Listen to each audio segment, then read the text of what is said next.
Bonjour tout le monde. Aujourd'hui, j'aimerais vous présenter 7 techniques pour bien placer son intention pour lire les cartes. Pourquoi?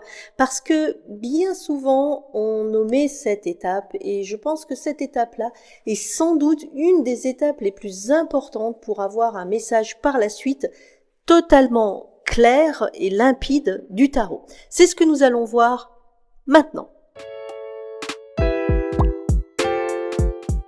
Bonjour, je suis Sam, fondatrice du site duchariot.com. Vous vous demandez peut-être ce que veut dire placer son intention pour lire les cartes. Alors, vous est-il déjà arrivé de prendre votre jeu de tarot puis de les battre comme ça, sans savoir vraiment ce que vous pouviez en faire? Qu'est-ce que j'entends par là? J'entends par là que tirer les cartes, ça demande une certaine concentration. C'est un acte de concentration. Et ce n'est pas aussi facile que ça peut en avoir l'air en apparence. Pourquoi? Parce que pour obtenir le message du tarot, il est nécessaire d'avoir une attention neutre et soutenue vers le message exprimé.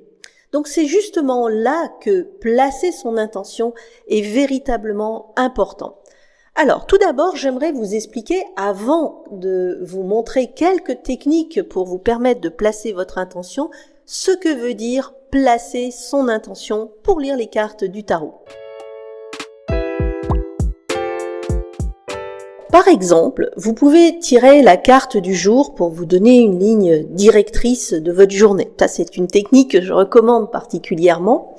Mais si vous êtes, quand vous tirez votre carte du jour en attente ou en appréhension de ce qui pourrait se passer dans votre journée, vous risquez à ce moment-là de fausser le message. De même, si vous n'êtes pas dans une concentration neutre, il est possible que les cartes ne vous parlent pas du tout. Je pense que beaucoup d'entre vous ont dû déjà expérimenter ce genre de phénomène, peut-être pas par rapport à l'exemple que je cite, mais dans différentes situations. Cette situation peut également apparaître si quelqu'un vous demande de lui tirer les cartes et que vous n'avez pas la concentration suffisante à ce moment-là pour vous connecter avec les cartes. Ce qui va se passer, c'est que vous allez être dans le flou ou que vous allez avoir du mal à interpréter les cartes et vous aurez l'impression de ne pas savoir lire les cartes.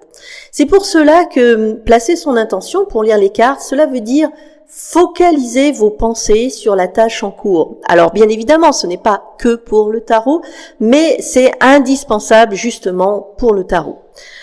Autrement dit, cela veut dire se préparer mentalement, bien évidemment, mais surtout, émotionnellement, que ce soit à travers des rituels ou autres pratiques apaisantes pour faire venir justement l'information à vous.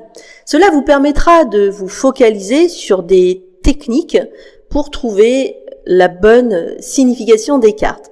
D'ailleurs, si vous faites des tirages pour les autres, et que si vous êtes quelqu'un d'hyper empathique ou d'hyper sensible, cela vous permettra également de faire la différence entre vos propres émotions et les émotions qui arrivent de l'extérieur. À cela, j'aimerais ajouter que j'ai fait un article sur comment découvrir ses propres émotions ou les pensées qui nous traversent sur le moment. Je vous donnerai le lien de l'article dans la description. Tout d'abord, comment placer son intention pour lire les cartes correctement. Quand quelque chose vous tracasse, chercher des réponses à travers votre inconscient, votre intuition, peut effectivement vous aider à clarifier la situation. C'est bien le rôle du tarot, n'est-ce pas? Mais la plupart du temps, les questions contiennent une forte charge émotionnelle. Et c'est là que les choses se compliquent. C'est pour cela qu'il est nécessaire vraiment d'apprendre à stabiliser ses émotions et à maintenir un état interne de neutralité.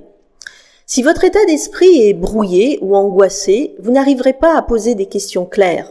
Donc ça aussi, c'est un problème, parce que le message du tarot ne peut parvenir si vous-même n'arrivez pas à savoir exactement, précisément et clairement ce que vous voulez obtenir comme message de sa part.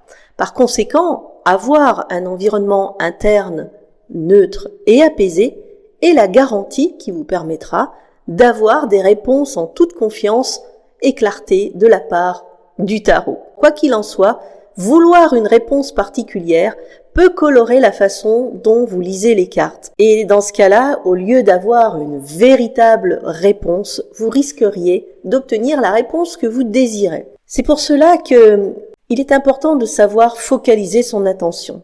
Alors, qu'est-ce que c'est que le principe de la focalisation ? L'objectif, c'est de vous focaliser sur la tâche que vous avez à faire ou sur la personne que vous avez en face de vous si vous lisez les cartes pour quelqu'un d'autre. Et l'idée, c'est de bloquer tout ce qui se passe autour de vous, qui n'est pas donc ce qui vous intéresse de faire sur le moment, en vidant votre esprit et en restant totalement dans l'instant présent, c'est-à-dire le moment où vous posez les cartes. Plus rien n'existe, ni le passé, ni le futur. Vous restez ouvert à toute information qui se présente sans aucune idée préconçue ou attente. Cela apporte beaucoup justement dans la lecture intuitive. C'est quelque chose que je fais également travailler dans ma formation interprétation intuitive du tarot, notamment avec les cartes majeures pour bien cerner et comprendre leur signification. Parce que plus vous cherchez une réponse en particulier, ou plus vous voulez entendre un message, et plus vous allez avoir des parasitages internes. Aussi, placer votre attention, c'est également créer un espace privilégié qui vous permettra d'y accéder toutes les fois dont vous aurez besoin. J'aimerais également, avant de vous donner quelques techniques justement pour apprendre à créer cet espace privilégié, vous parler de la protection. Pourquoi je vous en parle ? Parce que c'est vraiment un point important. Les énergies sont partout. Les émotions, les désirs, tout cela est un petit peu comme c'est comme si nous baignions dans une vaste soupe dans laquelle nagent toutes les énergies et tout ce qui se trouve autour de nous. Nous sommes totalement perméables à ces choses et c'est d'ailleurs pour cela que nous captons de l'information ou que nous arrivons à être intuitifs. Cependant, nous sommes très perméables à ces ondes, vibrations, énergies. Et elles ne sont pas toutes forcément bonnes pour nous. Il y en a qui sont négatives ou qui peuvent nous faire du mal. Aussi, je pense qu'il est important quand on commence à tirer le tarot, surtout pour les autres, de créer un espace de protection pour que les autres ne puissent pas ingérer dans votre espace vibratoire et vous permettre ainsi d'être totalement en sécurité et non influencé par les vibrations des autres personnes. Voici maintenant quelques techniques pour placer votre intention. Donc je vous en présente ici 5 pour bien vous aider. Certaines sont vraiment très simples et vous les connaissez déjà, d'autres le sont un petit peu moins. Mais quoi qu'il en soit, ne vous arrêtez pas à l'idée de la simplicité de la technique. Ce qui est important, c'est de trouver la bonne technique qui vous conviendra et qui vous apportera les meilleurs résultats. Alors, dans le palmarès, la première technique, et je pense que c'est la meilleure, c'est méditer. Alors, méditer, effectivement, c'est une très bonne technique puisque cela vous permet de voir vos pensées et de savoir, comprendre quelles sont vos véritables pensées de celles qui ne vous appartiennent pas. Ça vous permet aussi de comprendre votre paysage émotionnel interne et de comprendre comment il fonctionne. Cependant, méditer n'est pas forcément facile pour tout le monde, je le conçois, et certaines personnes n'arrivent pas du tout à méditer. Quoi qu'il en soit, si vous arrivez à méditer, faites-le, ne serait-ce que 10 minutes par jour, ce n'est vraiment pas beaucoup, et ça peut apporter vraiment de très grands résultats. Dans une de mes formations d'ailleurs, la formation sur lecture du tarot, je propose une méditation guidée spécialement justement orientée lecture de cartes pour vous permettre de faire le vide total dans votre esprit avant un tirage du tarot. La méditation a aussi un intérêt, c'est qu'elle va vous permettre de comprendre ce qui vous prend de l'énergie, par exemple l'énergie mentale, qui vous empêchent de vous connecter à vous-même. Je conçois que tout le monde n'arrive pas à méditer. Aussi, je vous propose d'autres alternatives. Alors, il y a une deuxième alternative qui a l'air toute simple, mais elle est très efficace. C'est celle d'utiliser une musique d'ambiance. Quand je pense à musique d'ambiance, c'est vraiment une musique qui va vous mener vers une concentration, une forme de relaxation en libérant le mental. Qu'est-ce que va faire la musique? Si vous utilisez, je ne sais pas, des sons méditatifs, répétitifs, eh bien, il va vous permettre de faire dériver vos pensées qui tournent en rond dans votre tête ou des choses qui vous empêchent de vous concentrer. En fait, en vous concentrant sur la musique, ce que vous faites, c'est que vous créez un état de dissociation interne entre votre état présent et votre mental, et du coup, vous laissez la porte ouverte aux informations qui peuvent vous venir de la part de votre inconscient ou des sphères plus élevées. Une autre technique, on va dire une pseudo-technique de méditation, si je peux m'exprimer ainsi, c'est de battre les cartes.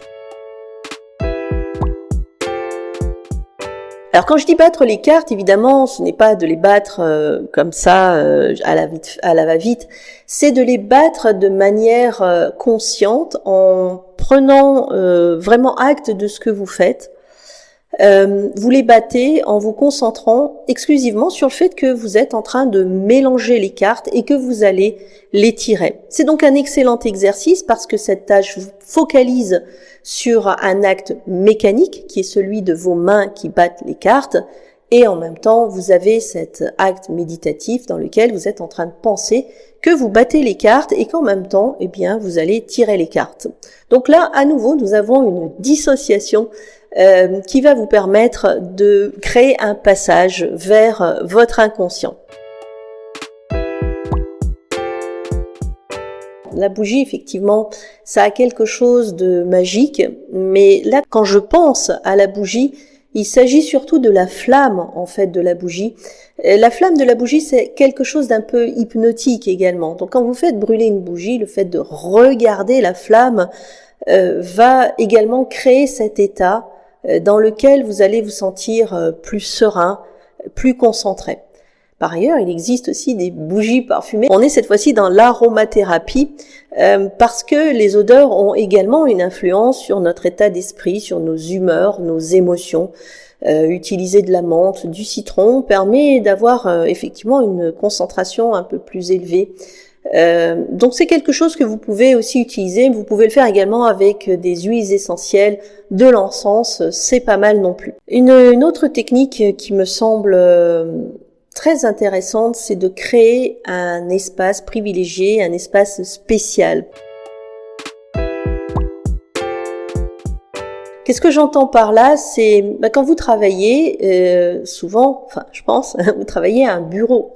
Vous asseyez sur une chaise et puis vous avez un espace de travail, un environnement particulier. Donc, pourquoi pas avoir aussi un environnement spécial pour le tarot, aménager un espace où il y aura des choses qui vous plaisent comme des cristaux, des bougies, une nappe d'une certaine couleur, y poser vos jeux préférés, avoir une ambiance particulière, donc un lieu qui est totalement consacré à cela, parce que ça permettra de créer une forme d'ambiance. C'est un petit peu comme faire un hôtel en magie, ça implique ensuite un état d'esprit. Alors j'ai remarqué aussi que parfois les personnes avaient du mal à se concentrer dans leur tirage, pas seulement avant le tirage.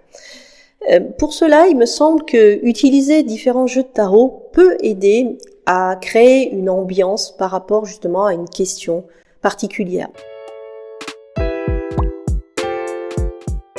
J'entends par là que il y a des jeux de tarot qui sont plus teintés émotion, lumière. On prend le Lightseer par exemple. C'est un excellent jeu de tarot pour toutes les questions qui concernent les émotions. Le Rider-Waite sera un jeu beaucoup plus standard, beaucoup plus objectif dans ses dessins et pourra peut-être mieux se mieux se prêter plutôt à des questions de type plus concrètes, pragmatiques, matérielles. Bon, ce sont des idées bien évidemment que je vous donne puisqu'on peut tout tirer avec généralement tous les jeux, mais créer une ambiance avec un jeu pourra peut-être vous aider justement à mieux vous concentrer grâce à l'environnement créé par le jeu et faire justement le vide parce que vous serez captivé à ce moment-là par les images particulières, l'ambiance, l'environnement particulier qui vous est présenté par le tarot. Une dernière chose, c'est une technique que j'utilise moi pour non seulement évidemment me concentrer, faire le vide dans mon esprit et être totalement et entièrement disponible au message du tarot, mais également me protéger de l'extérieur, c'est la bulle de protection. Cette méthode est un petit peu à la croisée entre les deux. Il me semble que c'est la meilleure. En tous les cas, elle est totalement complémentaire des autres méthodes que je vous ai données. Vous pouvez donc l'utiliser également pour d'autres choses.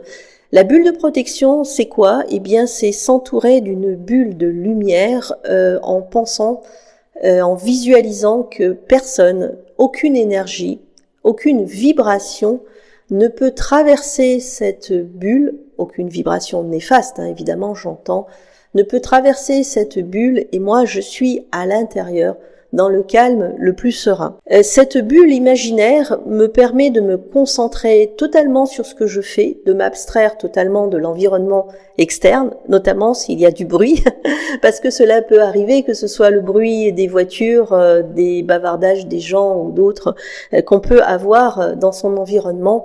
Je ne les entends plus, je suis totalement et complètement centré sur le message que je reçois et la lecture des cartes. Donc je n'accorde plus d'importance à l'extérieur.